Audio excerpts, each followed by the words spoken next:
Kasi nagbigay ko ng babae sa kanya.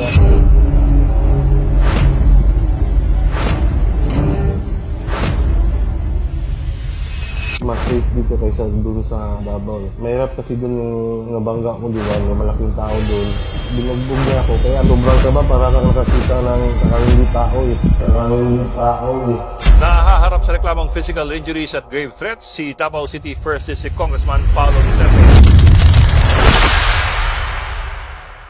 Ako si Cristone Sean Patria from Davao City. Si Pulong, kakilala ko siya through Charlie. Close talaga sila eh. Then every time na mag-invite si Charlie, yun, sinasabi niya palagi na bilisan mo kasi pupunta si boss. 8 p.m. to 1 a.m. kasama naman si Charlie. Then umalis siya kasi sinundo niya yung anak niya. Kaya umalis kami sa bahay ni Charlie, lumipat kami ng bar. Yung babae, yung isa, 1K lang yung binigay niya. Then nag-react yung babae na ba't 1K lang. Kasi nairita si Pulong, yung tinawag niya ako, lumabas siya ng isang patalim. Then hinabol niya ako, sinabihan niya yung bodyguard niya na isa sa baba na lock mo yung door kasi lalabas daw ako. Yung saksak niya parang 4 to 5 times ginawa. Sampal, stadya, tuntok, na gano'n, ulit pa ulit-ulit.